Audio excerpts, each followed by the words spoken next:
విశాఖ స్థానిక సంస్థల ఎమ్మెల్సీగా బొత్స ఏకగ్రీవంగా అయ్యారు. నామినేషన్ ఉపసంహరించుకున్నారు స్వతంత్ర అభ్యర్థి షఫీ. అయితే అధికారికంగా ప్రకటించనున్నారు రిటర్నింగ్ అధికారి. దీనికి సంబంధించిన బ్రేకింగ్ న్యూస్ చూస్తూ ఉన్నాం.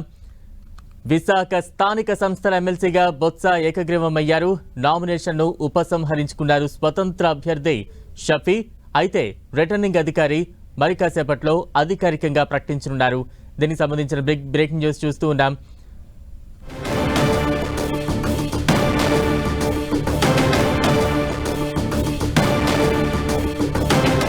విశాఖ స్థానిక సంస్థల ఎమ్మెల్సీగా బొత్స ఏకగ్రీవం అయ్యారు. నామినేషన్ ఉపసంహరించుకున్నారు స్వతంత్ర అభ్యర్థి షఫీ. అయితే రిటర్నింగ్ అధికారి అధికారికంగా ప్రకటించనున్నారు.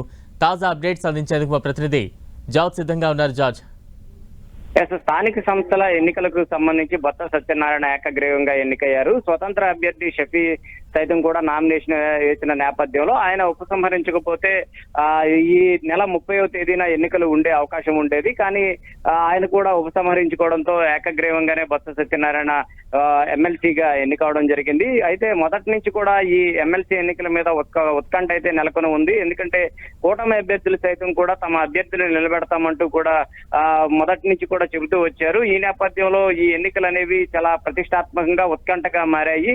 కూటమికి సంబంధించి అభ్యర్థి ఎవరు ఉంటారు అనేది కూడా చాలా ఉత్కంఠంగా మారింది. ఎందుకంటే బొత్స సత్యనారాయణ వైసీపీ ప్రకటించిన తర్వాత బొత్స సత్యనారాయణ లాంటి సీనియర్ నేతను ఎదుర్కొనే వ్యక్తి ఎవరు ఉండబోతున్నారు, ఎవరు ఈయనతో పాటు పోటీ పడతారనే ఉత్కంఠ కలిగింది. అయితే కూటమి సైతం కూడా ఎన్నిక సంబంధించి చూసుకున్నట్లయితే కనుక సంఖ్యాబలం తక్కువగా ఉండడం, ఇటు వైసీపీకి ఓట్ల సంఖ్యాబలం ఎక్కువగా ఉన్న నేపథ్యంలో ఉపసంహరించుకుంది. అయితే గౌరవంగానే మేము ఉపసంహరించుకుంటున్నాము అంటూ కూడా కూటమి ప్రకటించింది. ఎందుకంటే గత ఎన్నికల్లో సైతం కూడా ఎందుకంటే ఈ జెడ్పీటీసీ ఎంపీటీసీ ఎన్నికల్లో సైతం కూడా నామినేషన్లు కూడా వేయనీకోకుండా చేశారు. ఆ నేపథ్యంలో మా అభ్యర్థులను నిలబెట్టడానికి కూడా చాలా భయభ్రాంతులు గురి చేశారంటూ కూడా కూటమికి సంబంధించిన నేతలు చెప్పడం జరిగింది. ఈ నేపథ్యంలోనే ఈ ఎన్నికలకు సంబంధించి మేము తప్పుకుంటున్నట్లు వారు ప్రకటించారు. అయితే ఈ స్వతంత్ర అభ్యర్థి కూడా నామినేషన్ వేసిన నేపథ్యంలో ఎన్నిక ఉంటుంది అనేది ఆయన భావించారు. అయినప్పటికీ కూడా ఆయన ఉపసంహరించుకోవడంతో ఏకగ్రీవంగా బొత్స సత్యనారాయణ ఎన్నికయ్యారు.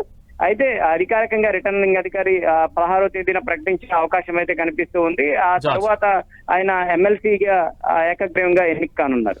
జార్జి, విజయాన్ని వైసీపీ శ్రేణులు ఏ రకంగా చూస్తూ ఉన్నాయి? ఎందుకంటే మొన్నటి అసెంబ్లీ ఎన్నికల్లో ఘోర పరాజయం చూసింది వైసీపీ. తదనంతరం ఇదే ఒక తొలి విజయంగా భావించవచ్చు. ఏం చెప్తారు?